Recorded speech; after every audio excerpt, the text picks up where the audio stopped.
lagi ke channel Cikgu Chef Tutorial. Jangan lupa like, Comment, share and subscribe channel ini. Let's go to the tutorial. Dan jangan lupa tekan butang notification. Bye. Oke, bertemu lagi dalam channel Cikgu Chef Tutorial. Kali ini kita akan membincangkan bab 2, pasaran barang dan harga, 2.5.3, yaitu ganjalan permintaan pendapatan.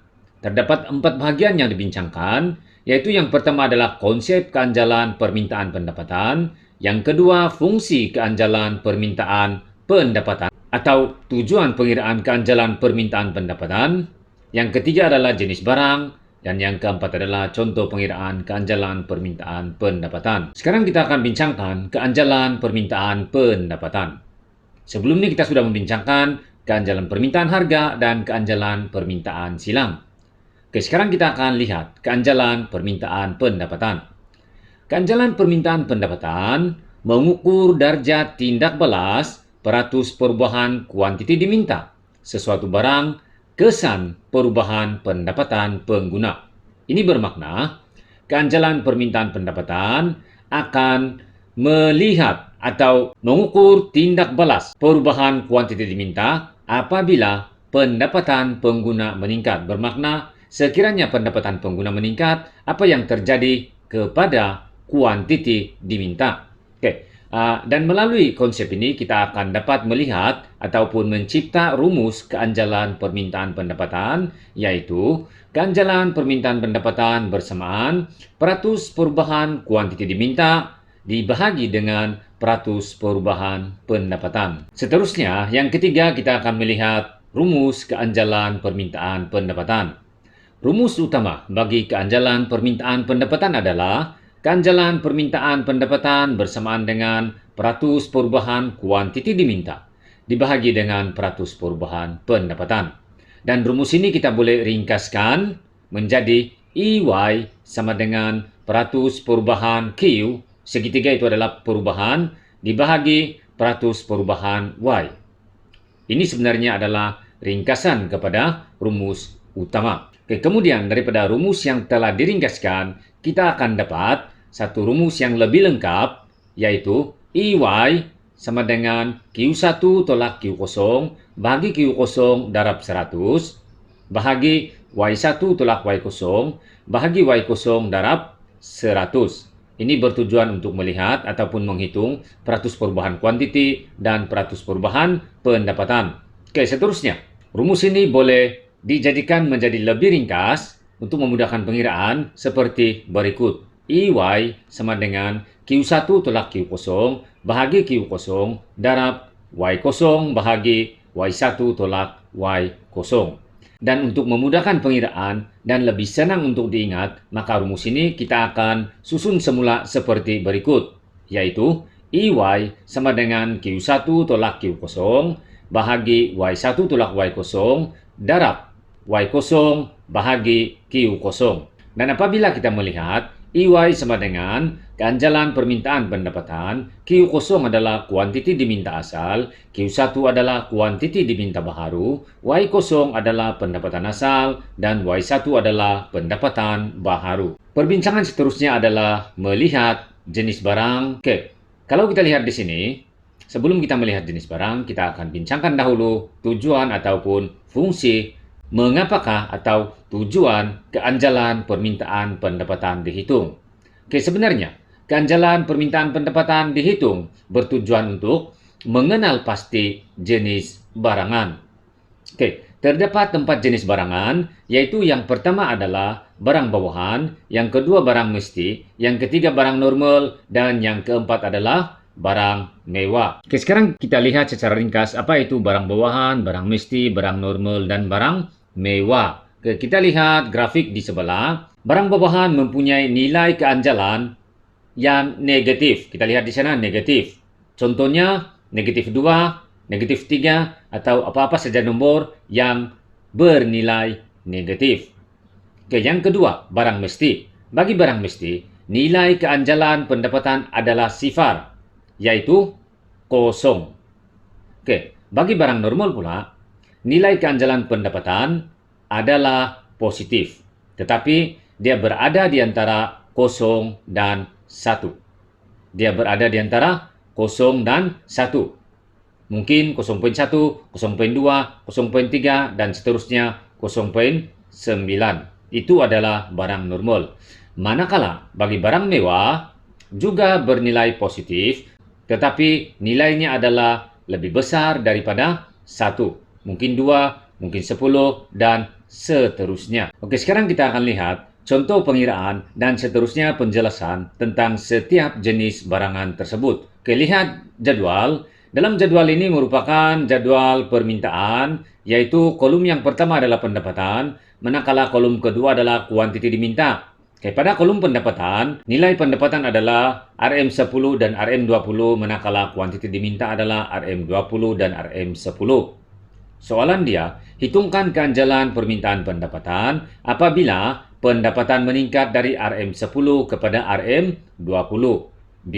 Nyatakan jenis barang tersebut. Oke, sekarang kita lihat rumus. Kita lihat semula supaya kita tidak lupa. EY sama dengan Q1 tolak Q0 bahagi Y1 tolak Y0 darab Y0 per Q0.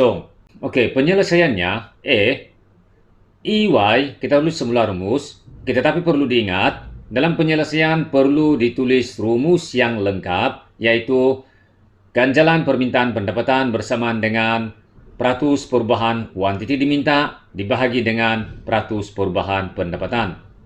Oke, sekarang kita akan gunakan rumus pengiraan. Oke, EY sama dengan Q1 tolak Q0 bahagi Y1 tolak Y0 darab Y0 bahagi Q0. Oke, sebelum kita meneruskan pengiraan, kita akan kenal pasti dahulu mana Y0, mana Y1, dan mana Q0, mana Q1. Oke, melalui jadwal, Y0 ataupun pendapatan asal adalah RM10 dan Y1 adalah RM20. Manakala kuantiti diminta asal Q0 adalah 20 dan Q1 adalah 10. Oke, sekarang kita masukkan dalam pengiraan. Ini bermakna EY sama dengan 10 tolak 20 bahagi 20 tolak 10. Darab dengan 10 bahagi 20.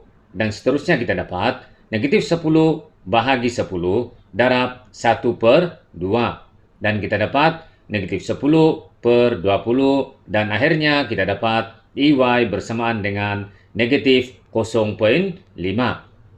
Maka nilai keanjalan permintaan pendapatan adalah negatif 0.5. Oke, lihat di sana, cikgu bagi penekanan kepada negatif. Oke, jawaban kepada soalan B. Barang tersebut adalah barang bawahan karena nilai keanjalan pendapatan adalah negatif. Oke, jadi kita lihat sekiranya bernilai negatif itu adalah barang bawahan. Oke, sekarang kita akan lihat penerangan kepada barang bawahan. Apa yang dimaksudkan dengan barang bawahan? Oke, barang bawahan. Nilai keanjalan permintaan pendapatan adalah negatif, yaitu kurang daripada 1. Oleh itu, kuantiti diminta berhubung secara songsang dengan tingkat pendapatan, yaitu apabila pendapatan meningkat, kuantiti diminta terhadap barang bawahan menurun. Manakala apabila pendapatan menurun, kuantiti diminta terhadap barang bawahan meningkat. Contohnya adalah beras hancur. Jadi kalau kita lihat di sini, bagi beras hancur, ketika pendapatan pengguna meningkat, maka pengguna akan mengurangkan pembelian beras hancur karena pengguna mampu membeli beras yang lebih baik. Manakala apabila tingkat pendapatan pengguna menurun, maka pengguna tidak ada pilihan, terpaksa membeli beras hancur. Sebab itu, bagi barang bawahan, nilai pekali keanjalan adalah bernilai negatif, yaitu kuantiti diminta berhubungan secara songsang dengan tingkat pendapatan. Oke, sekarang kita akan lihat pula bagi barang normal. Kita akan lihat contoh pengiraan bagi barang normal. Oke, lihat jadwal di sebelah kiri. Ini adalah jadwal permintaan. Juga terdapat 2 kolom. Jadi bagi pendapatan 10 dan 20 dan bagi kuantiti diminta 20 dan 30. Soalannya, hitung ganjalan permintaan pendapatan apabila pendapatan meningkat dari RM10 ke RM20 dan B, nyatakan jenis barang tersebut. Oke, Kita tidak perlu ulang dia punya rumus sebab kita sudah bincang sebelum ini. Kita terus masuk kepada penyelesaian. Rumusnya. Tapi jangan lupa kena tulis rumus penuh. Ini adalah rumus pengiraan. EY sama dengan Q1 tolak Q0 bahagi Y1 tolak Y0 darab Y0 bahagi Q0. Dan sebelum itu kita akan kenal pasti mana Y0, mana Y1, mana Q0, mana Q1. Oke, melalui jadwal Y0 adalah 10 dan Y1 adalah 20. Manakala Q0 adalah 20 dan Q1 adalah 30. Maka kita akan kira EY sama dengan 30 tolak 20 bahagi 20 tolak 10 darab dengan 10 bahagi 20. Dan kita akan dapat 10 bahagi 10 darab 1/2. Dan kita dapat 10 bahagi 20 dan akhirnya EY sama dengan 0,5. Maka nilai ganjalan permintaan pendapatan adalah positif 0,5. Oke, lihat positif 0,5. Oke, B, soalan B.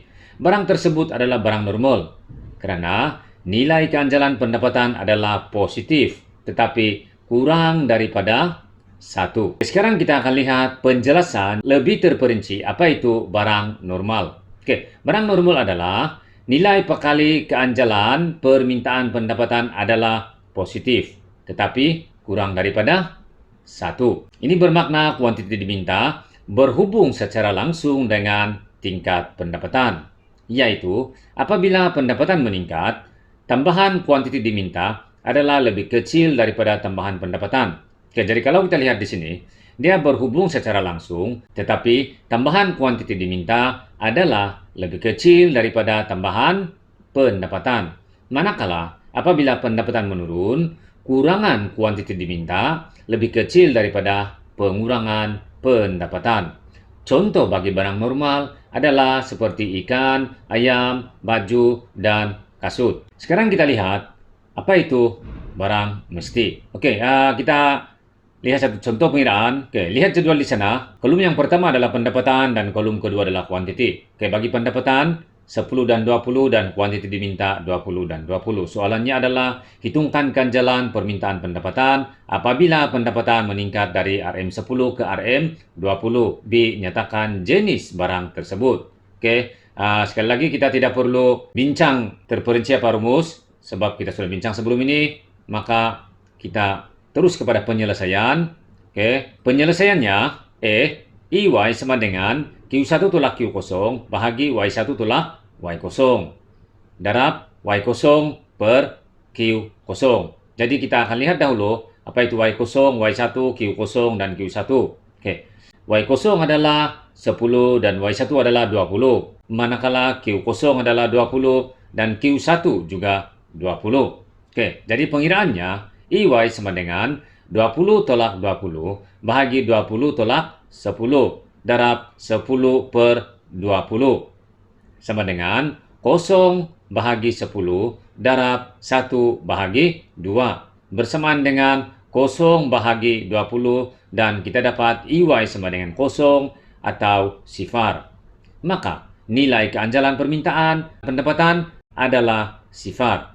B, barang tersebut adalah barang mesti karena nilai keanjalan pendapatan adalah sifar. Sekarang kita lihat secara terperinci penerangan tentang barang mesti. Oke, bagi barang mesti, nilai keanjalan permintaan pendapatan adalah sifar, yaitu kuantiti diminta tidak dipengaruhi oleh tingkat pendapatan. Walaupun pendapatan meningkat, kuantiti diminta terhadap barang mesti tidak berubah. Manakala apabila pendapatan menurun, kuantiti diminta terhadap barang mesti kekal sama, bermakna juga tidak berubah. Ini bermakna kalau kita lihat, sama ada pendapatan pengguna meningkat atau menurun, maka kuantiti diminta terhadap barang tersebut adalah kekal sama atau tidak berubah. Sebagai contohnya, beras dan garam.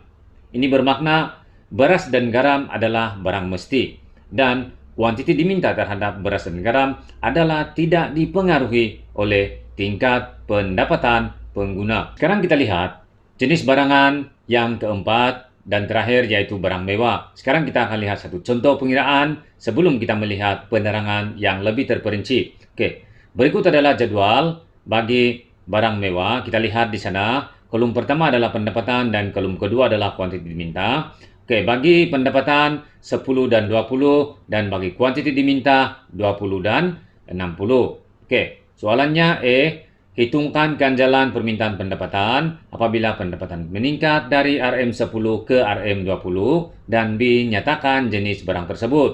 Oke, kita terus kepada penyelesaian. EY sama dengan Q1 tolak Q0 bahagi Y1 tolak Y0 darab Y0 per Q0. Jadi kita akan kenal pasti mana Y0, mana Y1, mana Q0, mana Q1. Oke. Y0 adalah 10 dan Y1 adalah 20. Manakala Q0 adalah 20 dan Q1 adalah 60.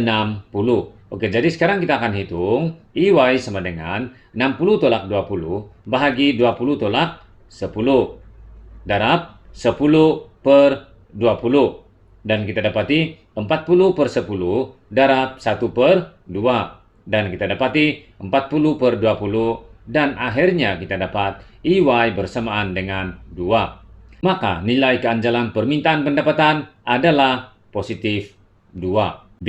Barang tersebut adalah barang mewah karena nilai keanjalan pendapatan adalah positif dan lebih daripada 1. Oke, seterusnya kita lihat apa yang dimaksudkan dengan barang mewah. Oke, barang mewah merupakan barangan yang mempunyai nilai keanjalan permintaan pendapatan adalah positif dan lebih daripada 1. Jadi kalau kita lihat, kuantiti diminta berhubung secara langsung dengan tingkat pendapatan. Dan apabila pendapatan meningkat, tambahan kuantiti diminta lebih besar daripada tambahan pendapatan. Ini adalah bagi barang mewah. Manakala apabila pendapatan menurun, kurangan kuantiti diminta lebih besar daripada pengurangan pendapatan. Ini bermakna kalau kita lihat bagi barang mewah, apabila tingkat pendapatan pengguna meningkat, maka permintaan atau kuantiti diminta terhadap barang mewah meningkat lebih besar daripada peningkatan pendapatan. Dan apabila pendapatan pengguna menurun, maka kuantiti diminta terhadap barang mewah akan menurun lebih besar daripada penurunan tingkat pendapatan pengguna. Oke, contoh barang mewah adalah jam tangan mewah dan beg mewah.